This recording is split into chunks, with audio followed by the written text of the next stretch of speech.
करो कोशिश से याराना, ये कोशिश रंग लाएगी। मिले जब हार हर रण में, ये कोशिश ही जिताएगी। लगे जब दुनिया वीरानी, ना कोई साथ दे तेरा, तेरी और एक कोशिश ही तुझको फिर से जिताएगी। बच्चों, कभी कोशिश हमेशा व्यक्ति को करना चाहिए और हिम्मत कभी नहीं हारना चाहिए।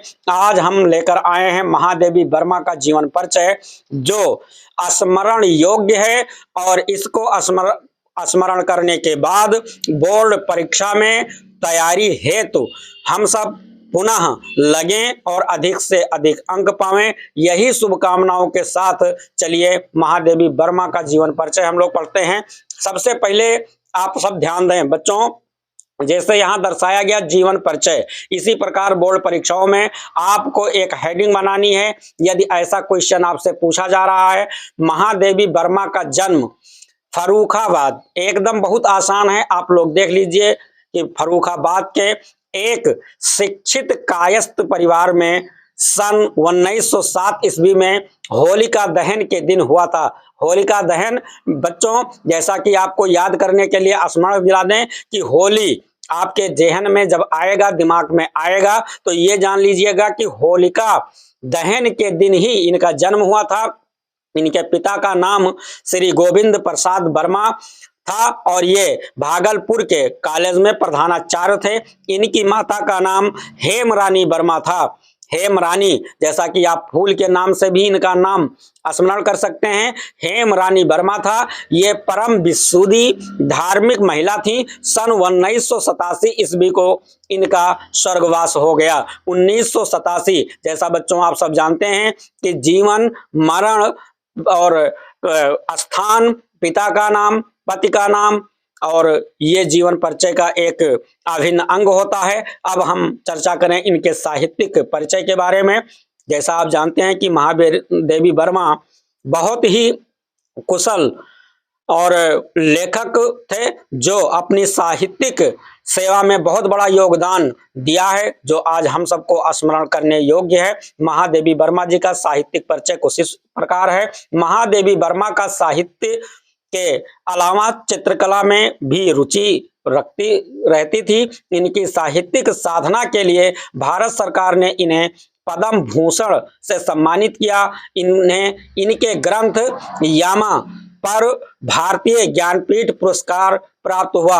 आप जानते हैं भारतीय ज्ञानपीठ पुरस्कार जो है वो श्रेष्ठ कवियों को दी जाती है और इन्हें आधुनिक युग की मीरा भी कहा जाता था, क्योंकि ये अपने लेखन में कुछ ऐसा क्रांतिकारी परिवर्तन लाए जिससे इनको मीरा की उपाधि मिली। इनके काव्य में वेदना की प्रधानता है और इनकी लिखित रचनाएं जो हैं वो कुछ इस प्रकार हैं। जैसे इन्होंने गद्य और पद्य दोनों में अपनी महत्वपूर्ण भूमिका निभाई है और दोनों को इन्होंने लिखा है। तो सबसे पहले आपको इनके गद्य के बारे में बताया जाए। जैसे आप जानते हैं कि निहार, रसीम, नीरजा और यामा, संध्या, गीत, दीप, शिखा आदि ये इनके पद्य रचनाएं हैं।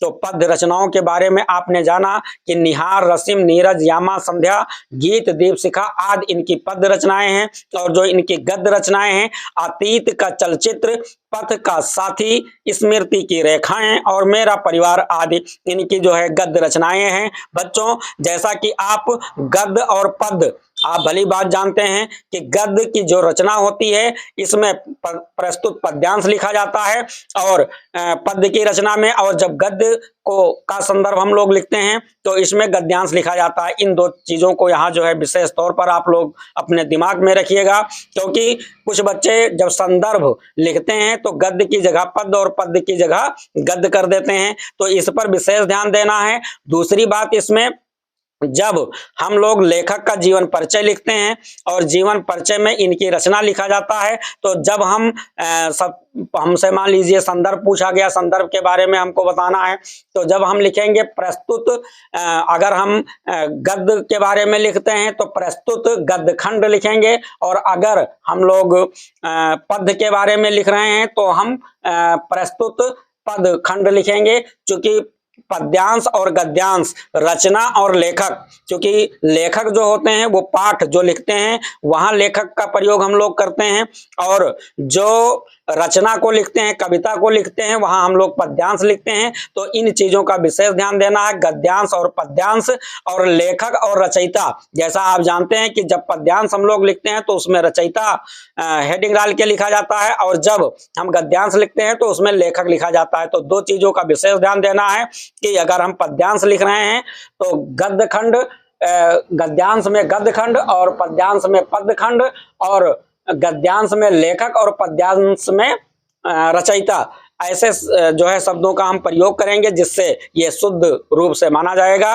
तो बच्चों एक बार पुनः आप लोग इसको स्मरण करें, और ये आप सबसे पूर्ण विश्वास है कि यदि ये जीवन परिचय आपने कंठस्थ कर लिया तो ये परीक्षा में बहुत ही इंपॉर्टेंट है, और इस पाठ से कुछ ना कुछ पूछे ही जाते हैं। आप सब जानते हैं, आप सबका अनुभव भी है, और उसी अनुभव को हम लोग भी शेयर कर रहे हैं। सफलता का एक मंत्र है कि जो विषय पढ़ा जाए उसे इत्मीनान पूर्वक, धैर्य पूर्वक, निष्ठा पूर्वक, और जब हम ऐसा करेंगे तो सुनिश्चित है कि हम परीक्षा में अधिक से अधिक अंक लेकर आएंगे। इन्हीं शुभकामनाओं के साथ आप सब अपनी परीक्षा में अधिक से अधिक अंक लेकर आएं। मैं प्रमोद पांडे।